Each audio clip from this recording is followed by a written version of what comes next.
السلام عليكم ورحمة الله وبركاته. معاكم ليفاي من قناة ليفاي جيمنج. قبل ما يبدأ مقطع يا شباب، لا تنسوا تدعون لبلدي فلسطين ولغزة ولأهلها، فالله يسلمنا يا رب ويسل من هاي الحرب، والله يحفظنا وينصرنا وينصر شعبنا يا رب وبلدنا. كثروا الدعوات يا اخوان. تمام. وهذا الحساب هو نفس الحساب اللي بنعمل فيه بداية من الصفر، هو نفس هذا الحساب. واثبت لكم هذا الشيء، خلينا ندخل على تشكيلة. طبعا هي التشكيلة اللي انا قاعد العب فيها. كنت العب في نادي نيوكاسل. طلع يعني كنت العب مباراة في الديفيجن مشان يعني نرفع من مستوانا ما شابه. تمام. ولكن احنا هلا بدنا نغير النادي. تمام. نحط مثلا نادي، مثلا ما بعرف اي نادي، مثلا دوري في الدوري الفرنسي. تمام. عندنا في كثير اندية حلوة في الدوري الفرنسي، ولكن انا من هاي الاندية اللي بحب احطها هي نادي مونبلاي الفرنسي. تمام. طبعا حتى خطوة نادي مونبلاي الفرنسي كثير حلوة، يعني بتعتمد على 3 لاعبين في خط الوسط، وبتتضمن على مهاجمين، وقلب الدفاع ده مضمون مع بعض. فاهمين كيف؟ يعني شايفين كيف عندنا ساكا وارنولد كأظهرة، وقلوب الدفاع عبارة عن كيم من جاي هانكو وليمس. في قلوب الدفاع في حراسة المرمى هو ليموس، عفوا أليسون. وش ليموس؟ لا، أليسون حارس المرمى. ولكن هذا الشيء خليله بعدين. تمام. اليوم عندنا مباراة في ماي ليج، راح زي ما انتم شايفين. شفت التشكيلة هذه هي تثبت انه انا، هاي هو نفس الحساب اللي قاعد بصور فيه بداية من الصفر. راح نكمل على هل حتقولون لي هل هتكمل على هذا الحساب؟ نعم راح اكمل على هذا الحساب، لان الحساب لسه يا اخوان لسه ما فيه لاعبين ما جبناهم. يعني لسه عندنا حارس احتياطي ما عندنا، اظهرة صح يعني اظهرة قوية ما عندنا. فاهمين؟ يعني لما ادخل انا هون شايفين في عندي مهاجمين يعني كثار ما شاء الله، لا يعدوا ولا يستغنوا. طيب زي ما انتم شايفين في عندي لاعب ار ام اف، في عندي ار بي، يعني ها شايفين يعني لسه بيحتاج حراس مرمى وقلوب دفاع، ومحتاجين لاعبين كمان صانعين العاب وخط وسط ومحاور ولاعبين وسط يمين ويسار، فاللي هو الان ام اف والار ام اف. فيعني شغلات كثيرة يعني لازم نحطها نجيبها في الحساب. واكيد لازم نجيب كمان مهاجم مهمس. تمام. او مهاجم متأخر اللي هو الاس اس. واجنحة طبعا، حرفيا لان الاجنحة الوحيدة اللي عندي هي ابو باركولا كفاراتسخيليا. وفي عندنا ايضا دي ماريا ممكن العبه جناح فاهمين؟ مهاجم ايمن، مهاجم ايسر، وحتى فينا العبه ال ام اف وار اف يا شباب في دماريا. وحتى فينا العبه ام اف يعني صانع العاب. دماريا هاي نسخة جوكر، يعني هاي نسخة نجوم دوري ابطال اوروبا، فهاي نسخة من دورية توب التوب. وان شاء الله يعني نحاول نحن نجمع كوينز وما شابه مشان شو، مشان نفتح على باكجات نجوم الاسبوع او دوري الابطال. هذه لو نزلوا اصلا لان باكج نجوم الاسبوع، او فيها نشتري فيهن الماتش باس. تمام. مو الماتش باس هذا، لانه حاليا يعني ما راح نقدر نشتري بشكل كامل، لازم نضل نجمع لانه محتاج 500، فاحنا ما معنا الكوينز الكافي. وزي ما انتم شايفين هون كاتبينك راح ينزلوا كمان ماتش باس جديد في شهر 1 تاريخ 4 من شهر 1. فاهمين علي يا جماعة؟ فبإذن الله راح نشتري الماتش باس الجديد القادم، لأن هلا ما أتوقع فيه كفاية إن راح نوصل ونجيب هذا كله يعني، للأسف الشديد يعني. فخلينا نستنى الماتش باس الجاي، بإذن الله راح نشحن عليه ونجيبه يا شباب. تمام. واليوم هو يوم الخميس بإذن الله. اليوم في الصباح راح ينزل معنا التحديث الكامل للعبة، وراح نشوفون الإضافات، راح تشوفون يعني أغلب الباكجات اللي فيك تتعاقد مع اللعيبة راح تنتهي. مثلا عندنا باكج نجوم دوري أبطال أوروبا حيروح. وشكرا صراحة للباكج هذا، طلع لي أهم لعيبة في هذا الباكج. طلع لي أوسمن، طلع لي كفاراتسخيليا. فأوسمن بكتير بتفوق على خوسيلو. او في عندنا هون صمويل جاكويزا، والله كان نفسي فيه بس يلا ما مشكلة. مع ان اللاعب رهيب وعنده سرعة واكسلريشن ويعني طاقات حلوة، بس يلا ما في مشكلة. احسن ما يطلع لي لاعب 4 نجوم، هذا الشيء ممتاز. الشيء الباكج اللي بعدها هيروح انه هو باكج الدوري البرازيلي، بالاضافة الى هاي باكجات الدوري التركي، وايضا باكج الدوري الاسباني هذا. اما باكجات عقود الترشيح فراح تستمر معانا يا شباب. فاذا راح يشيلوا باكجات الدوري الاسباني والدوري التركي والدوري البرازيلي وباقي نجوم دوري ابطال اوروبا، حتى ايضا باقي نجوم الاسبوع يا شباب. هذا الانيميشن باقي عندي نجوم الاسبوع لانه حرقناه بشكل كامل. طلعنا لاعبين توب، منهم كانوا هانكو، كيمن جاي، وطلع عنا باركولا وكفارات سخيليا. والله يعني حظ اسطوري كان. وطلع عنا جيفينهو هذا. صراحة جيفينهو البرازيلي هذا يا اخوان يعني اشي توب. لا توب توب حرفيا توب. المهم بدون مقدمات بدون ما نطول، خلينا ندخل المباراة الأولى في الدوري الفرنسي اللي هو ليج أبصر إيش، ليج 1، الله ما بعرف. المهم يا شباب، إحنا في المباراة الماضية فزنا على إيسي موناكو 14-0. فكم راح نفوز اليوم بإذن الله مباراتنا أمام ضد أولمبيك مارسيليا. فبعدين عندنا ضد نادي ميتس أو إيش اسمه، اف سي ميتز أو ما بعرف. بعدين أولمبيك ليون. بعدين هاي الأندية يعني إلا ما نوصل في الجولة 34 من الدوري الفرنسي. فيلا يا شباب بدون مقدمات خلينا نضبط الإعدادات، خلينا نكمل في الدوري الفرنسي. زي ما قلت لكم أنا حسابي هذا راح نصور فيه في الدوري الفرنسي، ولما نرجع بحسابنا الرئيسي إن شاء الله راح نكمل في نصور في الدوري الإسباني يا شباب. تمام. خلينا نعمل ديتيلز. إحنا كيف كنا بنغير هاي الأشياء، كيف كنا بنحط خليها سهل وصعب، ما بعرف والله نسيت. والله أنا نسيت يا إخوان كيف. يلا مش مشكلة. يلا خلي هي مثلا ايوه كده. بروفيشنال. اوكي خليها بروفيشنال، ولا خلها ريجولار؟ لا خلها ريجولار. او يلا بسم الله الرحمن الرحيم. وهذه هي التشكيلة راح ندخل فيها. تشكيلة قوية جدا. بس انا ايش بدي اعمل؟ بدي اغير الخطة. بدي اخليها خطة 4-1-2-3. هذه الخطة كثير بتجنن. ليش؟ لانه انت هيك انا هيك بكون ماسك انا اللعب، فاهمين علي يا جماعة؟ وساكا الحين راح يرجع كظهير بعد ما كان جناح، وراح يكون في الدفاع مع كيمن جاي، هانكو، ارنولد. تمام. هدول هي تشكيلتي، وهذول اللي هم المهاجمين. هجوم عبارة عن كفاراتسخيليا، اوسمن، ميسي. صانعين الالعاب دوكوري، دي بروين. المحور رانلي. الحارس المرمى هو اكيد اليسون. فبدون مقدمات يلا خلينا نروح ندخل للمباراة ضد اولمبيك مارسيليا، وهذا ديربي فرنسا يا شباب. ديربي فرنسا. او ماي جاد. الجولة الثانية من الدوري الفرنسي يا شباب. وبسم الله الرحمن الرحيم وبه نستعين. الكرة عن مين؟ الكرة عند اوباميانج. حلوة. كيمن جاي، ساكا. ساكا على كيفن دي بروين. دي بروين يلعب الكرة الى كفاراتسخيليا. كفارا. دي بروين. اوسمن. دي بروين مرة اخرى من بيبا، والله ما بعرف. اوباميانج. رين لودي. والله ما بعرف. هانكو. تعود الكرة الى من؟ الى دوكوري. ميسي. اوسمن. حط الكرة لكيفن دي بروين. دي بروين استحيل يا دي بروين، كيف ضيعتها هذه يا دي بروين؟ كرة حلوة من جانب كيفن دي بروين، ولكن تسرع دي بروين وارسل تسديدة قوية بجانب الحارس. ديربي فرنسا. باريس سان جيرمان امام اولمبيك مارسيليا. امبيبا ما يريد ان يفعل بهذه الكرة. يلعبها تعود الى رانلي. اوسمن. ميسي. كفاراتسخيليا وتسلل على باريس سان جيرمان، وتسلل على كفارا. كما ترون تمريرة ميسي الذي اوقعت الى كفارا في مصيدة التسلل، وتلعب الكرة من الحارس باو لوبيز. لا أعلم كيف أداؤه. بينما الكرة إلى مونيلو. ساكا. بلاردي. ندياي. والله ما بعرف اسمه، صعب.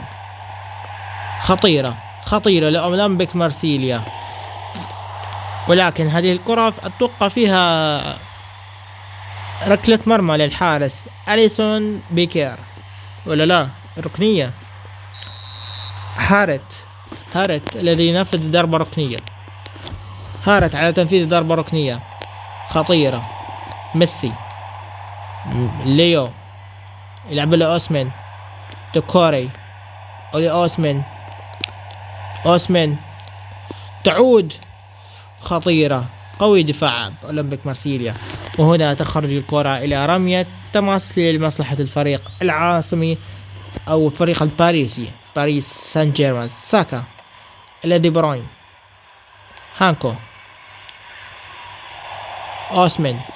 الليو. الهدف وملغي الهدف بداعي التسلل. ألغي الهدف الآن بداعي التسلل. تسلل كان موجود في هذه اللقطة على ليو، وألغي الهدف بكل تأكيد. باولو بيز حط الكرة، تعود إلى بيبا. والله ما بعرف اسمه صعب هذا. فيكتور أوسمن. الليو مرة أخرى إلى كفارا. كفارا والحارس باولو بيز. ديربي جميل، ديربي مليء بالإثارة، ديربي شوط أول تعادل سلبيا. موراليو خطيرة لأولمبيك مارسيليا. لأولمبيك مارسيليا كانوا قادمون. أوسمن حط الكرة في الجهة الأخرى إلى من؟ إلى ميسي. تعود إلى جيبوت. الحارس إلى الخلف، تلعب إلى هارت. ادعوا لبلدي يا شباب، ما تسويها أبدا من دعواتكم. فيكتور أوسمين. كفاراتسخيليا مع أوسمن. وهذا الهدف الأول. أخيرا الهدف الأول لباريس سان جيرمان. هدف حلو يا أوسمن.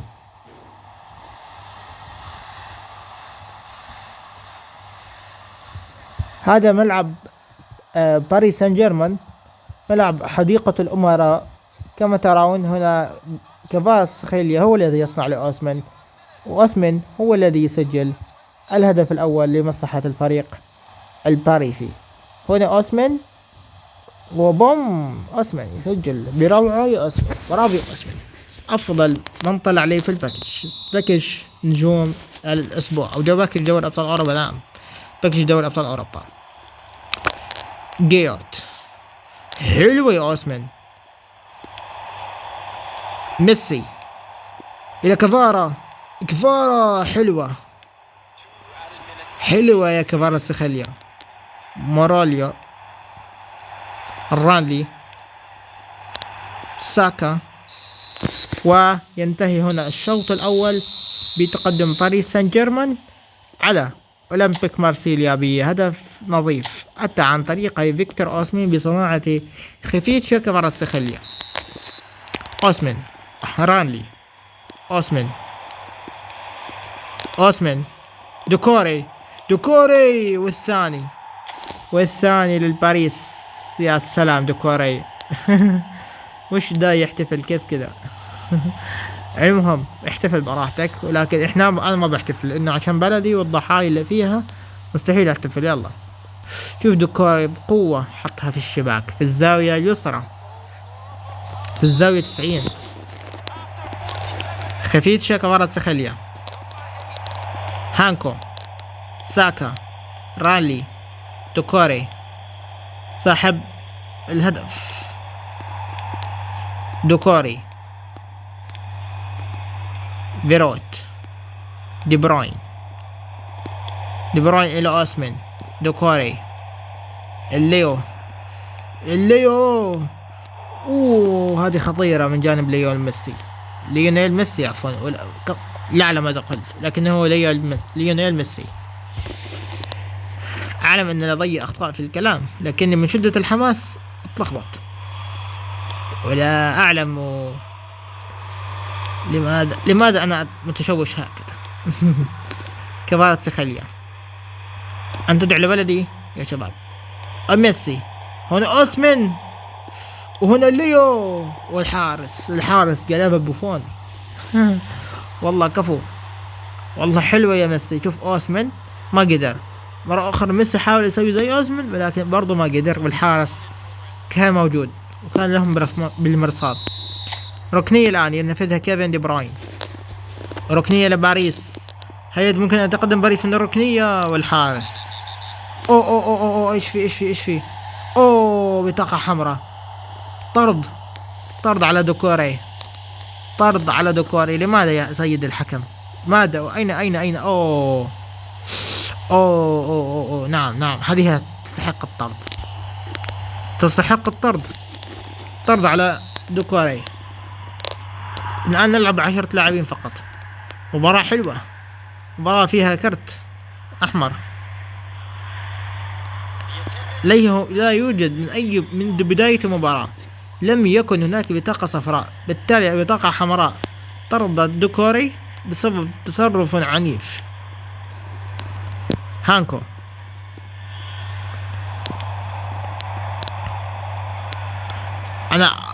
انا فكرتها اول ما يصفر الحكم راح يعطينا ركلة جزاء، قلت يلا ركلة جزاء بالمجان. بس طلع طرد على دوكوري. يلا الحين نلعب 10 لاعبين. الوضع حيكون صعب اتوقع بدون 10 لاعبين، بس يلا بنمشي حالنا فيه. ب10 لاعبين بنمشي الحال.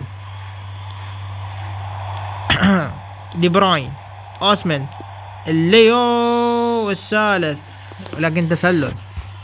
مباراة حلوة فيها تسلل وفيها طرد. يعني لو بدك مباراة تشوف فيها تسلل موجود، طرد موجود، مباراة فيها هدف هدفين موجود. ايش بدك احلى من هيك مباراة يا اخوان قاعدين نلعب؟ تبديلات اولمبيك مارسيليا.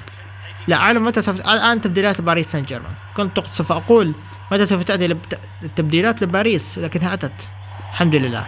كيمن جاي، فيرتوت جاي، فيرتوت مرة أخرى خطيرة إلى أولمبيك مارسيليا. أرنولد يبعدها. أرنولد حلو يا أرنولد، حلوة. ساكا بتمريرة. جيفينهو يلعب الكرة إلى ليو. حلوة يا ليو ميسي، حلوة يا ليو، لكن ضيعتها يا ميسي، ضيعتها. المرمى أمامك، أنت تشوف الجهة الأخرى من المرمى، وهكذا تصبح ركلة مرمى لأولمبيك مارسيليا. تبديلات أخرى لأولمبيك مارسيليا ولا باريس. أتمنى أن تكون التبديلات اللي هي صائبة، وأتوقع هذه كل التبديلات اللي تجري الآن لباريس كلها الآن على دفعة واحدة. أرنولد حتى الكرة لناكامارا. دي ماريا، أرنولد، دي بروين، تعود إلى كيفن دي بروين. الله على دي بروين. شوف دي بروين يسجل، دي بروين الهدف الثالث لباريس. مباراة حلوة، فوز رائع ومقنع بثلاثية. شوف دي بروين بقدمه اليسرى يضعها في الشباك. 3-0 لباريس. هون على من؟ على أولمبيك مارسيليا، الفريق العريق في فرنسا. جيفينهو، جيرو، جيفينهو. الله على باريس. الرابع يأتي عن طريق جيفينهو يسجل. وحش والله، وحش. كافو. استمر. حلوة المباراة. دي بروين بعدها جيفينهو، والحين اتوقع خلصت المباراة. شوف جيفينهو من جهة صعبة في المرمى، وحطها بالزاوية 90. لكن اي زاوية حطها جيفينهو، زاوية صعب على الحارس، ولا اي حارس بيقدر يصدها. شوفوا كيف خطير. الحارس كان رايح لها وقاعدين في القفاز. خليها تدخل. حلوة يا جيفينهو، حلوة هاي اللعبة. وهنا ايش؟ لا تقول لي طرد. انذار شفهي لجيفينهو بسبب تدخله على اللاعب. انظروا، سقط اللاعب أولمبيك مارسيليا عن طريق جيفينهو، بالتالي ركلة حرة غير مباشرة لأولمبيك مارسيليا. دي ماريا، ساكا. دقيقة الآن، دعونا نرى الآن التبديلات التي أتت. دي ماريا كما قلت لكم يلعب جناح، وخروج دوكوري بسبب البطاقة الحمراء، وخروج رانلي، خروج كفارا، خروج أوسمن، وخروج ميسي، ودخول جيفينهو، وأيضا أيضا دخول ناكامارا، ودخول دي ماريا. كلاوس خطيرة لأولمبيك مارسيليا، يسجلون الهدف الأول. أوباميانج يسجل، ولكن في وقت سيء، لأن هذا الشوط كان شوط لباريس عندما أضاف الهدف الآخر. لكن هنا أولمبيك مارسيليا يسجل الهدف الأول له في المباراة. باريس خلصها من الشوط الأول. ناكامارا جيرو دي بروين والخامس 5-1. وحشة دي بروين حلوة. دي بروين هو رجل المباراة يمكن يكون، لأنه دي بروين سجل هدف الفوز. خلاص فاز باريس بشكل رسمي، فاز باريس وبال5. دي بروين هو الذي يسجل. دي بروين سجل معنا الهدف أتوقع الثالث أو الرابع، لا أعلم. ثم هنا يأتي مرة أخرى دي بروين ويسجل، يقول أنا الأفضل. دي ماريا تعود إلى جيرو جيرو جيرو جيرو جيرو جيرو جيرو. الله الله الله الله.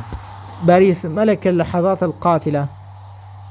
باريس سان جيرمان يعذب أولمبيك مارسيليا بسداسية من جيرو ومن دي بروين ومن أوسمن ومن جيفينهو.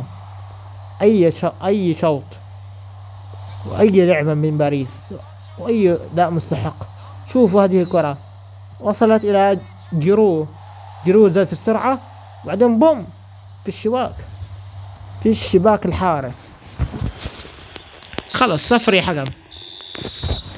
صفر الحكم. فوز آخر لباريس سان جيرمان.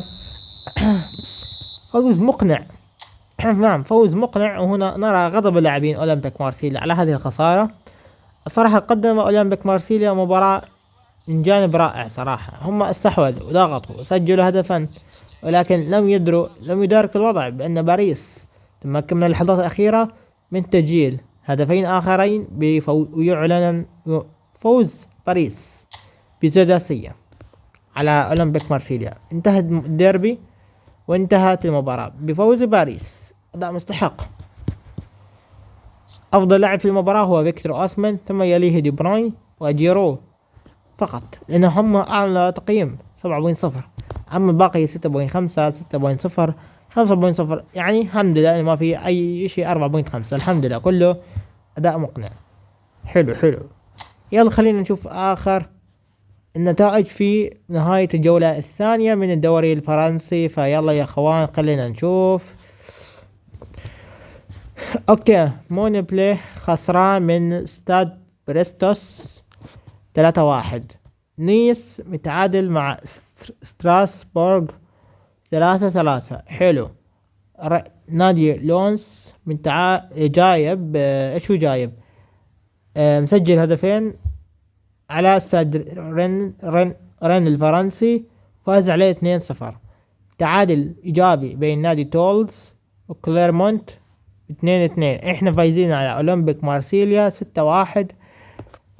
اف سي لورنت فايز على استاد رمس 3-1. تعادل سلبي بين نادي نانت ولو هافر 0-0. ويسي موناكو فايز على نادي اف سي ميتز او ميتز او ما بعرف ايش اسمه. المهم فايز عليه 3-1. تعادل ايجابي بين نادي ليل الفرنسي واولمبيك ليون. حلو. ما زلنا في الصدارة بالعلامة الكاملة ب6 نقاط. حلوين. هبوط ميدز لوسا ليل حلو، ومونبلي وكليرمونت ونيس ونانت واولمبيك ليون. ايش في؟ الله اكبر. استاد ريمس واولمبيك مارسيليا. ايش في؟ كل هذول هبوط مستحيل. يلا ما مشكلة. وبهيك يا شباب نكون انتهت حلقتنا لليوم. اتمنى الحلقة نالت اعجابكم. لا تنسوا تضغطوا على زر لايك والاشتراك بالقناة وتفعيل زر التنبيهات. اشوفكم فيديوهات اخرى من بيس موبايل 2024 ومن سلسلتنا الأسطورية بداية من الصفر. وسلام.